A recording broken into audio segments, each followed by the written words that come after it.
Bonjour les gens, par rapport à Olive, etc. et les derniers rebondissements dans son affaire, je trouve ça très intéressant et inquiétant de voir à quel point tous ces petits mini-gourous de la pseudo-résistance et de la complosphère plus ou moins hard essayent de se renouveler alors qu'aujourd'hui la crise Covid elle est derrière nous. Même si en France il y a eu les retraites, etc., ça s'est un peu calmé aussi. Et donc fatalement, un peu à l'instar de tous les influenceurs, puisqu'ils en sont aussi, ou créateurs de contenu comme on dit maintenant, ils doivent se renouveler. Donc ils doivent trouver des nouveaux marchés, tels des influenceuses qui ont commencé par l'influence make-up et deviennent l'influence parent, ou l'influence chirurgie d'esthétique, ou l'influence vie ma vie à Dubaï.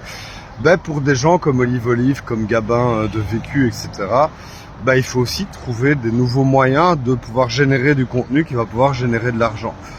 Et malheureusement, bien souvent, quand la bête est un petit peu en train d'agoniser, c'est là où elle mord le plus. C'est là où on va dire que les scrupules s'effacent. C'est pour ça que ce genre de boutique aujourd'hui va très loin. Et qu'en fait, d'une certaine manière, il y a une grosse partie, une très très grosse partie des gens qui l'ont lâché. Mais les gens qui restent sont les gens les plus arnaquables. Et c'est là où c'est très inquiétant. À mon sens, c'est que je suis allé voir le profil de la majorité des gens qui ont commenté un de ses derniers lives dans lequel il s'explique qu'il avait vraiment pas le choix de prendre une société qui est basée à Dubaï, c'est comme ça, c'est tout. En fait, l'immense majorité des gens qui le soutiennent sont des, en très résumé, des gentils mamies qui pichent que dalle aux réseaux sociaux.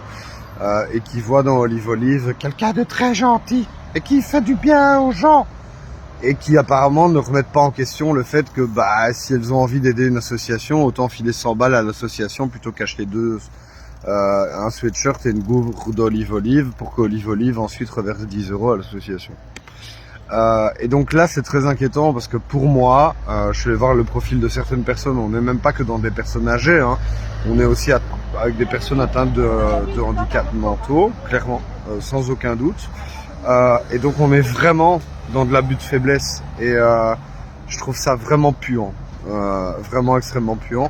C'est le cas depuis le début, mais étant donné qu'aujourd'hui, la plupart des gens qui étaient juste des gens en colère et qui ont cru voir en Olive ou en tous ces gens des sauveurs ou des personnes qui allaient en tout cas aider leur cause, la plupart se sont cassés, se sont bien rendus compte que le mec c'est un opportuniste comme un autre.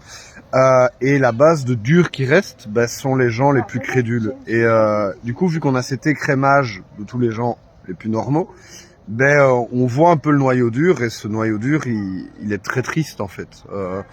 Et je pense qu'il y a vraiment quelque chose à faire et il faut pouvoir vraiment sortir ces gens des griffes de ce genre de personnes, parce que on est face à des gens souvent qui ont déjà pas grand chose et qui vont en plus donner leur pas grand chose à un gars qui veut juste continuer à ne pas travailler.